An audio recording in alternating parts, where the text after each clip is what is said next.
You were just talking to some season ticket holders last week, telling them about how focused you've been this off season, which I've heard is from people close to you, as focused as you've ever been.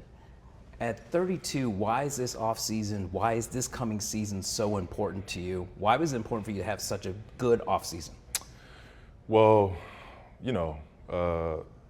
being hurt and being out pretty much more than half of last season, it just put on my mind how quick this thing can go, and that's a year wasted for me. Not having a chance to compete and help my teammates for a full year. So it was a big emphasis going into this summer to take care of my body, hit the weights hard, strengthen my body, and just put everything into this upcoming season. I didn't want to miss a ton of basketball last year and then miss out on the opportunity to really, hone in on my skills and my body going into that summer. Or this summer, I should say. So I didn't take a day off other than, the time going to my wedding, a 2-week break there. But I didn't take any time off this summer. You didn't even eat pasta in Italy?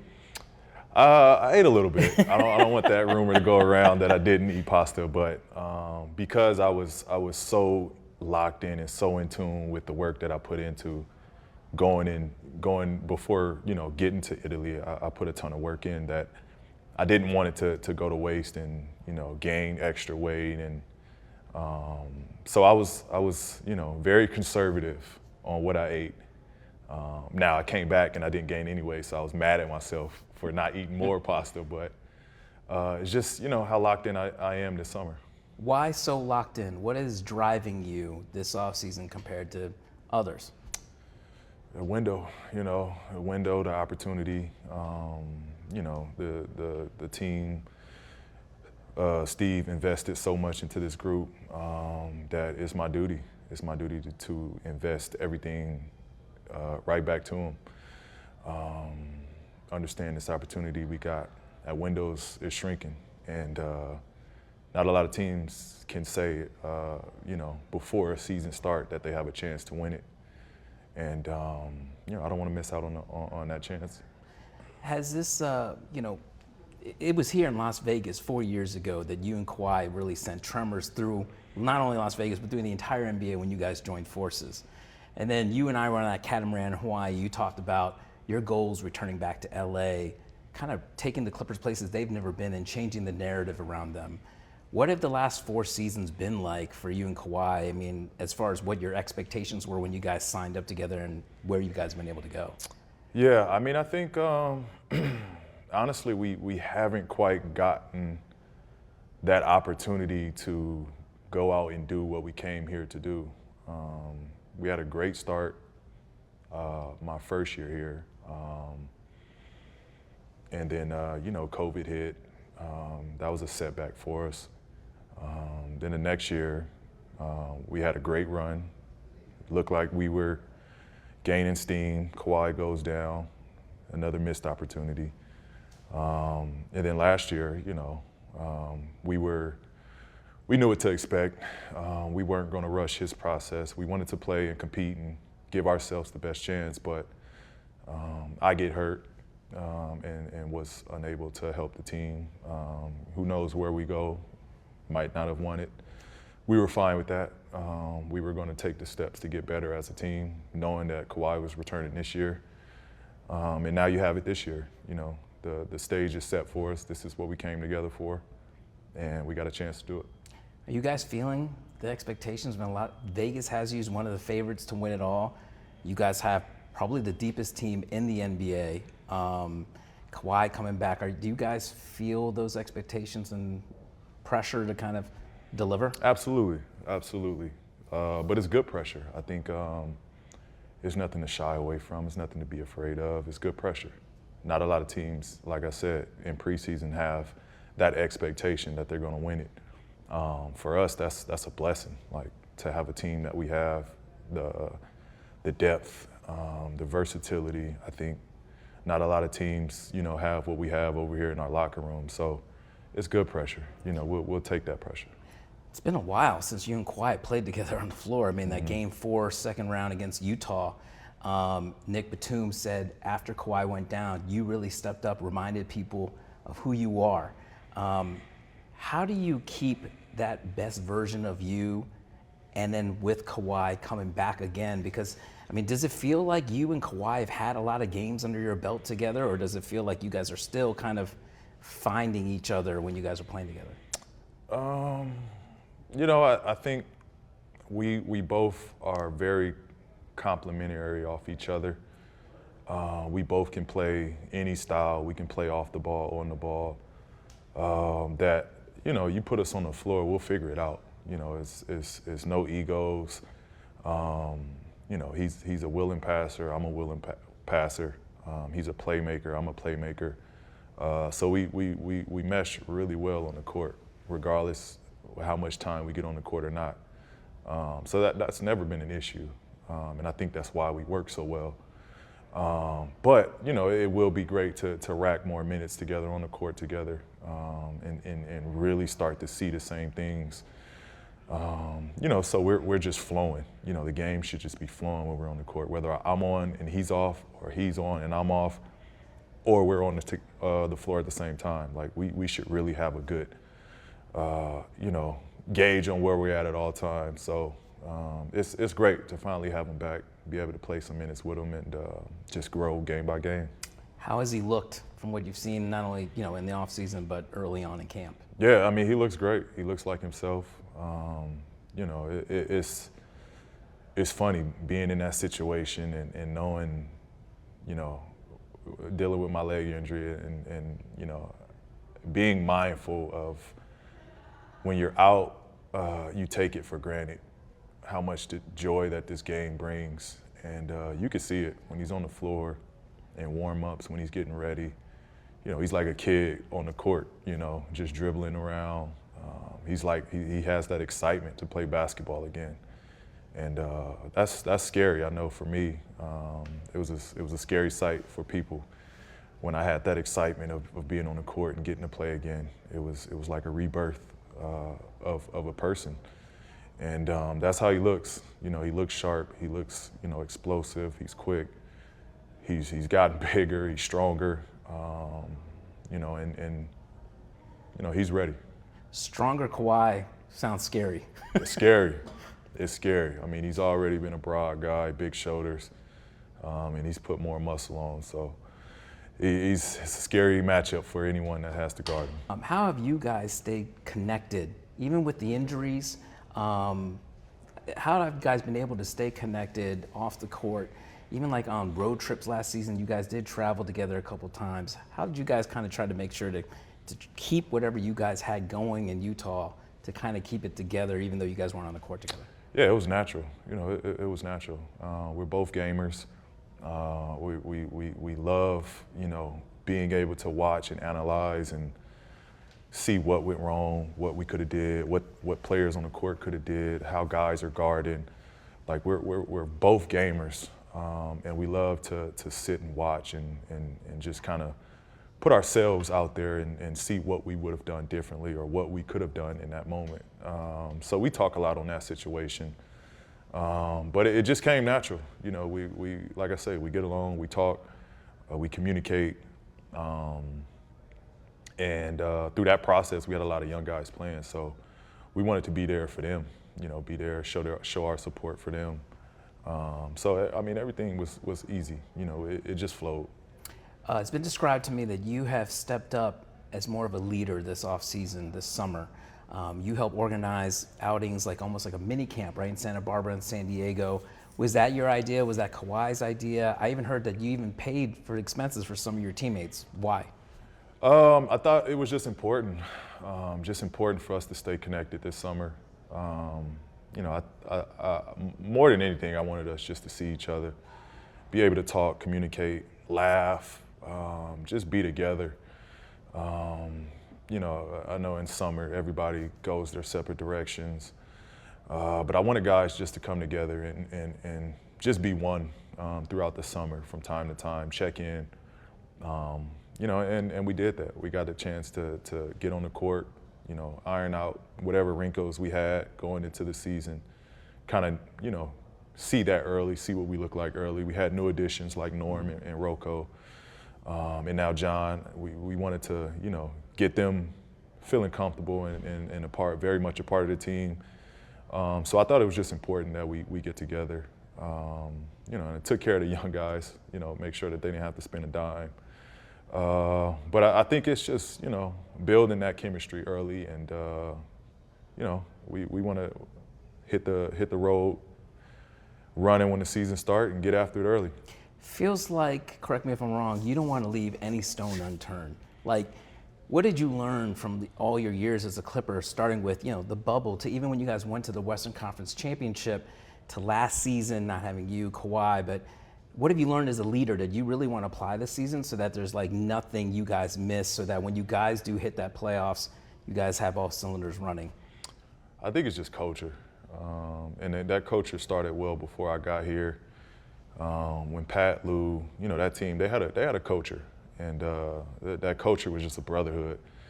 And from afar, that's what Kawhi and I really enjoyed about that team that was there before we got here. Was just the brotherhood and the culture that they built, and we just wanted to take it a step further. And really just, like I said, give ourselves a chance. That's really what this is about. We don't want to look back on it and say we had this person and that person and we just couldn't get it done. Like, if we give ourselves a chance, we got to live with the results. And that's really what it comes down to. The biggest addition for this team in the offseason was John Wall. When I talked to John, he talked about your friendship with him and how you had been in his ear like for a year, telling him like, hey, come here, this is a good place for you, you'd be a perfect fit. Take me behind the scenes, first of all, I guess, of your friendship with John and how you were able to kind of throw that assist to get him to come here. Yeah, me and John go back to draft. We was working out and training, getting ready for the league. That's where we first, established our friendship and whatnot. And then just the course of the year being drafted together, we spent a bunch of time together, Team USA's, all-star games, summer times we would hang out, to where we built a brotherhood. And, it was tough as a friend watching him going through his time. He lost his mother, he was injured, and you can sense, him being in a dark place. And I knew as well as anybody, like, this is a great place to play at. It's a locker room full of guys that care. There's no egos here. Come here, be yourself, have fun playing the game. We're not gonna judge you, be you. And I think that's, we had a dinner a year before him coming here. We were both in LA and we had a dinner and kind of just, opened up to each other, had a talk, what it could look like if he came here, how could we make it work.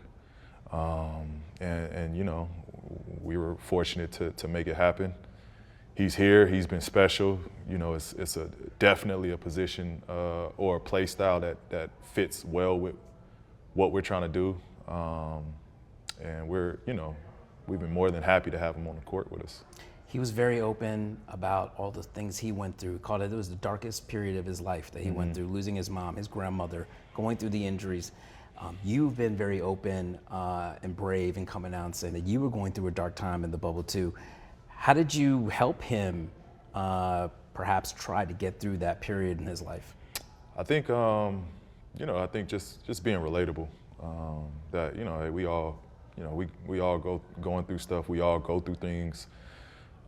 There's a brighter side, and I think he found it on his own. I'm not going to take no credit on anything that I said. Fact of the matter is, he got out of that hole on his own. And I'm, as a friend, as a brother, happy he made it through. That was news to me, saying that he was, that level of depression and suicidal. And, I'm happy for him speaking on that. Not a lot of guys will. But, you know, it just shows we all human. We go through stuff. It's just about how we deal with it, how we cope with it. And, you know, it speaks volume to the toughness that he has. What is he going to bring to this team, especially when it comes to the Clippers' championship aspirations? We haven't seen him. We've seen him like 40 games in the last 3 years. But what have you seen from him, and what do you think he's going to add to this team? I mean, he's a fiery competitor, guy that hates to lose. He's another leader, another playmaker, another scorer for us, another defender for us. And I think what his biggest asset coming here is his ability to play coast to coast. I think that's going to open up so much for us. We don't really have a guy that fits that role of being able to go and play in the transition as well as he does. And so, you know, it just unlocks another layer to how good this team can be. Ty Lue's talked about this team going 10 to 11 deep, easy. You mentioned with this kind of depth, maybe the Clippers should take on a almost Team USA mentality. What did you mean by that? Yeah, I mean, I think when you look at Team USA and what made us and what makes Team USA so special is, you know, each individual brings something different because, you know, not every guy is not going to be the 20-point scorer, the 30-point scorer that they are on their teams. That's the talent that each individual brings, but, you know, it's only one basketball, and you have to find a way to make it work with so much talent on the floor. And what Team USA is so special for is, you know, every player raising the level, and you know, it's effective. You know, every person sees that person going that much harder, it raises the level. And I think that's the approach we have to have. You know, with the minutes we're given, we got to go hard. You know, what Coach K was so great at is subbing guys out and keeping, you know, guys fresh. And but with those minutes, you honored those minutes that you get. You played to your hardest you could. And, you know, you expect the next person that comes in to fill and do the same thing. So with how much depth we have, how much talent we have, I think that definitely should be the approach that we look at it. You know, it's going to be tough. You know, some nights it's not going to be guys' nights, minutes-wise, but we got to live with that. But I think, you know, we definitely got to honor the minutes that we get. Knowing how creative Ty is, and he wants to play like, you know, 5 guys, all interchangeable, can defend any position, can score. What do you expect this style, maybe some of the lineups that you guys will deploy? I think he even said like, hey, maybe, you never know, maybe some other teams might start emulating what we might do this season. Yeah, I mean, it's very possible that you'll see teams go to a 5-out, you know, 3 wings, 2 guards, 4 wings, 1 guard. Like you might, in our case, we can go 5 wings. I think that's how special of a roster we have. You know, I think it will change the league, especially if we're successful with it. Because I think, you know, for us, we can go small with you know, 5 wings, 4 wings on the floor, and with our length, our size, how good we are defensively, I think we won't give up much. You know, so it definitely is going to be fun times with the lineups that he can create, the lineups he can put on the floor. It's going to be a good time. You talked about your health as a motivating factor of just staying fit, and that's why you're in such great shape now. What was last season like for you? I mean, you started off the season on fire, and then all of a sudden you have the elbow injury. You fight your way back for 3 months, and then you missed the do-or-die play-in game. What was that like? Because, you know, we didn't get to see you in that last game. Yeah, it was a roller coaster. It was a roller coaster. You know, I was in a good place mentally starting the season, knowing that a lot of it was on my shoulders, and I was fine with it. You know, it was a chance for me to kind of come into my own with this team. And you know, I was rolling off of great momentum from the postseason that prior season. So I felt good coming into last year. I just wanted to get everybody, you know, prepared to what's to come. It was more building blocks. We was giving T-Man the extra minutes, Amir, a lot of these young guys, Luke, extra opportunities to play. And so I just wanted to grow in that leadership role early on. Got hurt. Then it was tough because, was going back and forth on whether I should have surgery or not. How much time was I going to miss? Was I going to be able to come back in time to play? So it was really a roller coaster of decisions. Ultimately, we stayed on the side, erred on the side of not having surgery. It healed. I came back. I felt great. Actually had a hiccup. Came back sooner than I should have. Had a little hiccup. Took more time. Then finally, when I came back, I was great. Felt like we had the momentum we needed to make a late push. And then, you know, had a tough loss in Minnesota, and it just hit me.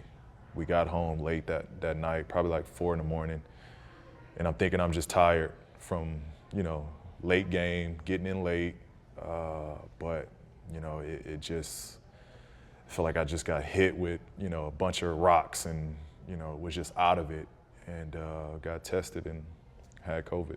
So it was tough. The setback you said was before you came back onto the court, just in your training to come back, right? Well, I came back and played a couple games. Okay. I played, I think, 2 or 3 games and re-injured it. And so, you know, that was a setback to where I had to sit out more, let it heal, and then that's when I came back later in the season. Now this season, you've talked about how focused you are. You mentioned your window, you know, talking about maybe it's shrinking a little bit, although you're still a young guy. You're 32, going to be 33 later in, I think, May. Mm-hmm. But what version of PG do you think we will see this season, being that you're talking about how you're in such a great place mentally, you've had this incredible off season, you got married, Kawhi's on the way back, you feeling strong. What version of PG will we see this season? A focus. I mean, I'm more focused than I ever been. I mean, like, you talk about locked in. I am locked into this year. I mean, that's what you're gonna get, a leader, you know, and just, you know, whatever it takes. That's always been my attitude and the spirit I carry. But it's, the focus is what, you know, takes the cake on all of this. You know, I'm prepared and understand what the assignment is this year. And, you know, like I said, I can't control, you know, no one can control the outcome. But I feel like I have a say-so on how to end this year. What is that assignment you're talking about? Win it all. Being the last team standing and, you know, becoming a champion. You've got not only a tough Western Conference, your division is tough. What did you see in the Warriors run to the championship, and as they defend the title, you know, you got to go through them, right? Absolutely. You know, they are the best team. You know, they're until someone beat them this year, they are the best team. They're the champions. They're going to be tough. You know, that core that they have, they know how to win. You know, you can't say anything bad about what they've done in their time together. It's going to be tough, but we look forward to the matchup. Hopefully that's the matchup late in the season. But we got building blocks. You know, it's not like we come out and that's our championship the first time we meet. We got building blocks to get there, and hopefully by the time we get to them, if we get to them, we're prepared. And how about your crosstown rivals? You opened the season against the Lakers. What do you see in the Lakers, and what have you learned about the Lakers-Clippers rivalry in your 4 years as a Clipper? It's a fun rivalry. You know, it's a fun rivalry. You know, I think we enjoy the matchup. They enjoy the matchup. Big names on both sides. It's fun. It's fun atmosphere. I think the crowd bleeds into it a little bit, makes it that much more enjoyable. But you know, it's more than anything, it's great competition. You know, it's going to be a team that we got to be ready for. You know, they have matchups that, you know, they can put on the floor that, you know, we're going to have to figure out as well, with their size, their speed. You know, so it's going to be fun. Just adds another, you know, layer to how difficult this season will be. I mean, not only do you see your old teammate Russ Russell Westbrook, but now Pat Bev's in the mix there. Right, What's right. that dynamic going to be like? You know, there's fiery guys over there. You know, I enjoy competing against Pat. We got a long history. That's a good friend of mine, a brother of mine. It's gonna be fun. You know what Pat brings to the table. We gonna match his energy though. Thanks for watching ESPN on YouTube. For live streaming sports and premium content, subscribe to ESPN+.